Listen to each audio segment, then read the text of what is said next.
Joki datang, debat jadi panas. Data bicara, lawan mental kandas.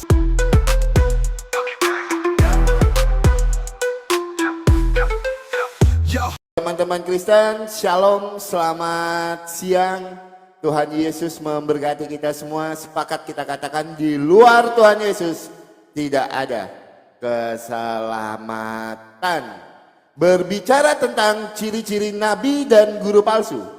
Sebelum hal itu terjadi, Alkitab sudah menubuatkan ciri-ciri nabi dan guru palsu. Mari kita bukakan datanya. Ya, teman-teman Kristen, boleh bantu saya di tap-tap layar dulu, teman-teman, kencang-kencang ya. Dikencengin dulu tap-tap layarnya, diposting-posting ulang, di-share-share ulang. Biar roomnya aman, tidak gampang kena ban. Oke, kita jawab. Kita jelaskan dulu. Ulangan 13 ayat yang ke-1 sampai dengan ayat yang ke-5. Apabila di tengah-tengahmu muncul seorang nabi atau seorang pemimpi dan ia memberitahukan kepadamu suatu tanda atau mujizat, dan apabila tanda atau mujizat yang dikatakan kepadamu itu terjadi, dan ia membujuk, mari kita mengikuti Allah lain yang tidak kau kenal, dan mari kita berbakti kepadanya, maka janganlah engkau mendengarkan perkataan nabi atau pemimpi itu. Sebab Tuhan Allahmu mencoba kamu untuk mengetahui apakah kamu sungguh-sungguh mengasihi Tuhan Allahmu dengan segenap hatimu dan dengan segenap jiwamu. Tuhan Allahmu harus kamu ikuti. Kamu harus takut akan Dia. Kamu harus berpegang pada perintahnya. Suaranya harus kamu dengar.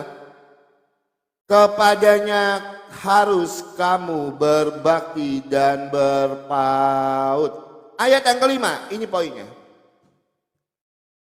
Nabi atau pemimpi itu haruslah dihukum mati.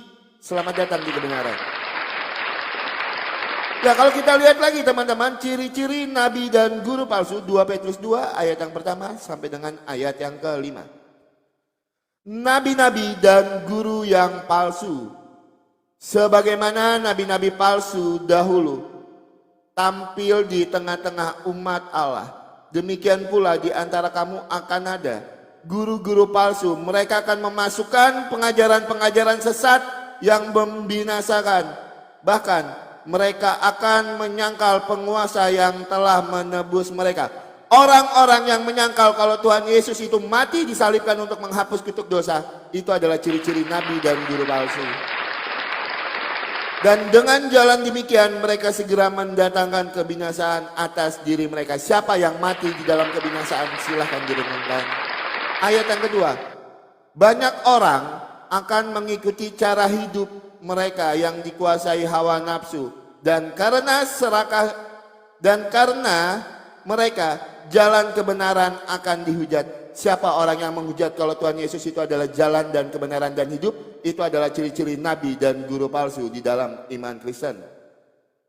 Dan karena serakahnya, guru-guru palsu itu berusaha mencari untung dengan kamu dengan cerita-cerita isapan jempol mereka. Cerita-cerita yang tidak bisa dibuktikan melalui fakta-fakta sejarah yang ada. Tulisan-tulisan sejarah yang ada, itu adalah ciri-ciri nabi dan guru palsu. Karena sudah dijelaskan di dalam Alkitab. Dan karena serakahnya guru-guru palsu itu berusaha mencari untung dari kamu dengan cerita-cerita isapan jempol mereka. Ya, kalau kita lihat juga di dalam iman Kristen, semua nabi-nabi itu bernubuat. Misalnya kalau saya lihat Nabi Yesaya, dia menubuatkan di dalam Yesaya 7 ayat 14, Mesias akan lahir dari seorang perawan, dan digenapi di dalam Matius 1 ayat 22 sampai dengan 23, kelahiran Yesus dari Maria. Nabi Mika menubuatkan Mesias akan lahir di Bethlehem, Mika 5 ayat yang kedua. Kelahiran Yesus di Bethlehem, Matius 2 ayat 1 sampai 6. Itu adalah tentang ciri-ciri nabi. Dan salah satu ciri nabi itu adalah bernubuat. Mari kita buktikan melalui data-data sejarah yang mari kita buktikan melalui data-data primer kita masing-masing. Apakah ada ciri-ciri nabi dan guru palsu? Saya tidak menjawab dulu pertanyaan dan saya juga tidak bertanya dulu karena ini prolog saya. Saya mau membahas iman saya dulu. Silakan. Oke. Berarti giliran aku menanggapin statementmu tadi, Dinda ya? Iya, sekalian bertanya. Oke, simak teman-teman ya. Oki tadi menjadikan ya kitab Ulangan 13 sebagai acuan ciri-ciri dari nabi palsu. Tapi maaf Dinda ya, dengan berat hati ku katakan, apa yang tertulis dalam kitab Ulangan 13 tadi dan apa yang kau narasikan tadi semuanya mengarah kepada siapa? Paulus. Oke. Dimulai dari mimpi. Di dalam Ulangan 13 dikatakan, ciri-ciri nabi palsu itu dia bermimpi. Dinda, kamu jangan lupa, di dalam KPR 16 nomor 9, Paulus itu bermimpi. Kisah para rasul, ya, 16 nomor 9, paralel, nih, mengarah kepada Paulus itu, karena Pauluslah yang bermimpi. Ini datanya Dinda ya, bentar saya buka dulu. Banyak data ini mengarah kepada Paulus. Satu-satu dulu kita bongkar ya. Nih, maka mereka pun datang. Nih, ini dalam KPR ya, KPR 16 nomor 9. Meninggalkan kota, bentar dulu ya, kok jadi ini isinya, bentar Dinda. Bentar. Santai, Jadi jangan jangan panik.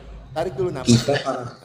Oh, salah ketik, bentar Dinda. Iya, santai lah. Bentar Dinda, bentar. Ini. Tarik nafasnya ya, ditarik dulu nafasnya.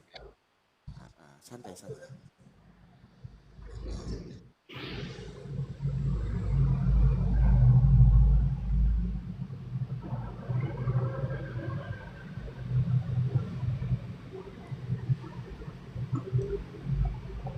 Kisah, habis waktu kita. Rasul 16 ayat 9, pada malam harinya tampaklah oleh Paulus suatu penglihatan. Nggak dikebalik, bukan terbalik dia. Begitu di paralel dia, kenapa lompat ke 39 dia ya? Nih, dia lompat, ini dia. Ini dia. Tadi lompat di ke 39, ini dia. Mendapat penglihatan. Ini Dinda ya, aku besarkan ya. Penglihatan di sini, nih lihat Dinda. Penglihatan di sini, kita ketik ini, nih penglihatan, nih. Apa katanya dalam original teksnya yang tertulis kata horama? Nih Dinda, nih. Diberikan secara ilahi dalam ekstasi atau dalam kondisi tidur. Satu ya, mengarah kepada Paulus. Terus yang kedua, ciri-ciri nabi palsu tadi kau katakan mengikuti hawa nafsunya. Pauluslah yang mengikuti hawa nafsunya. Karena apa? Karena dalam 2 Korintus 12 nomor 16, dia mengaku-ngaku dengan kelicikannya dia telah memenangkan kalian. Ini Paulus orang yang mengikuti hawa nafsunya. 2 Korintus 12 nomor 16. Ini Dinda. Baiklah, aku sendiri tidak merupakan suatu beban bagi kamu, tetapi kamu katakan dalam kelicikanku, aku telah menjerat kamu dengan tipu daya. Aku telah menjerat kamu dalam tipu daya. 2 Korintus 11 nomor 8, Paulus membenarkan perampokan. Ini tentang hawa nafsu lagi ya. 2 Korintus 11 nomor 8. Mengarah kepada Paulus semua itu nabi palsunya Ki. Jemaat-jemaat lain telah kurampok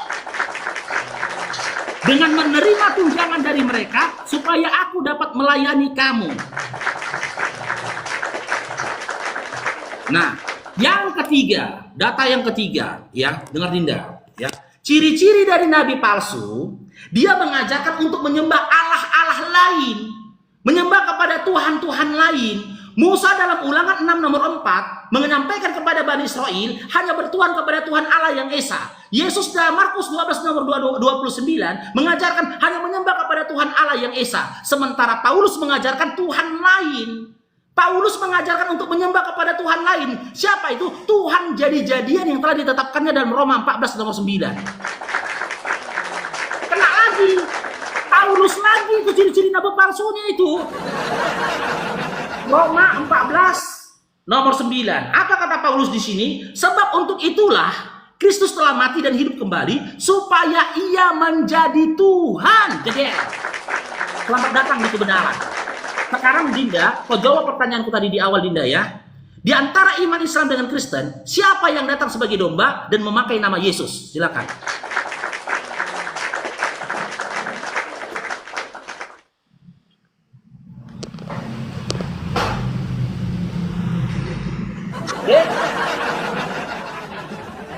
Oke, silakan.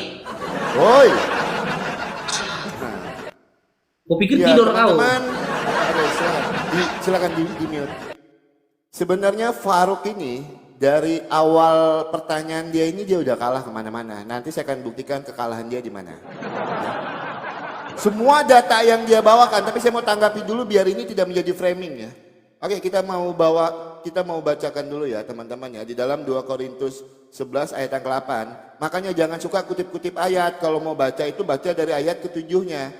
Apabila aku berbuat salah, jika aku merendahkan diri untuk meninggikan kamu karena aku memberitakan Injil Allah kepada kamu dengan cuma-cuma.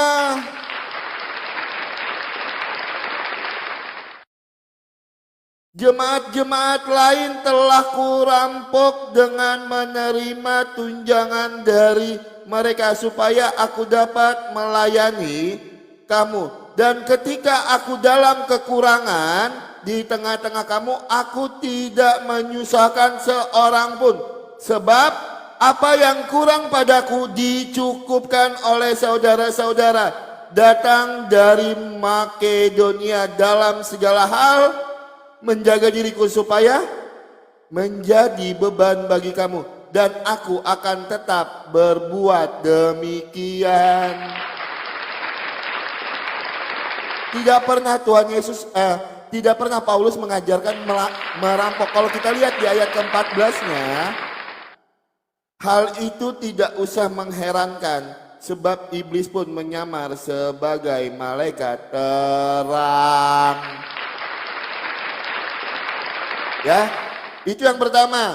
Terus di dalam KPR, Kisah Para Rasul 16, kita bahas di 2 Korintus dulu ya, biar jelas ya teman-teman ya. Nggak apa-apa, masih banyak waktu, kita tanggapi dulu. 2 Korintus 12 ayat yang ke-16.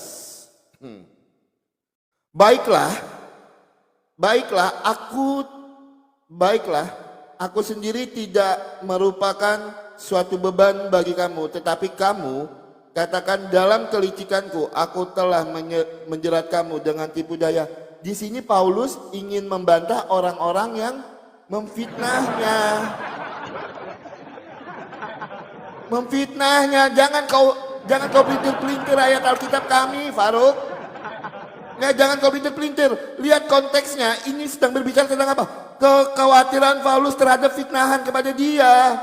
Di sini Paulus menjawab, baiklah, aku sendiri tidak merupakan suatu beban bagi kamu, tetapi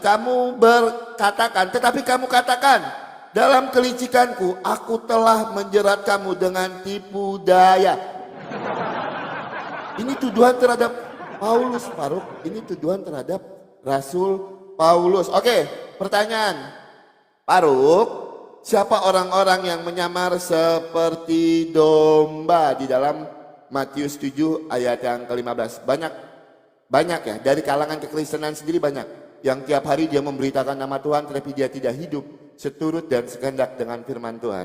Banyak, itu nubuatannya.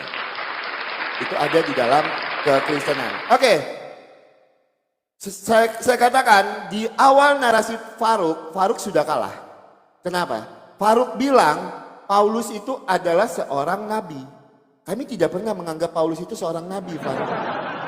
Beban pembuktiannya ada dengan Faruk Sianipar. Di mana ayat tertulis kalau Rasul Paulus itu adalah seorang nabi. Karena kami orang Kristen menganggap Rasul Paulus itu adalah seorang rasul, bukan seorang nabi.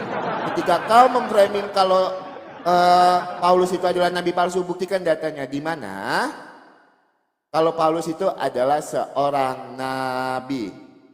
Itu yang pertama. Yang kedua, saya mau tanya dengan Faruk. Ciri-ciri nabi itu kan salah satunya adalah bernubuat. Tunjukkan saya data dan dalilnya. Di mana nubuat nabi-nabi di dalam Qur'anmu? Seperti yang saya tunjukkan, Yesaya bernubuat, Mika bernubuat. Tunjukkan di mana nubuat nabi-nabimu? Nabi Muhammad, Nabi Isa, mana nubuatan mereka? Silakan tunjukkan.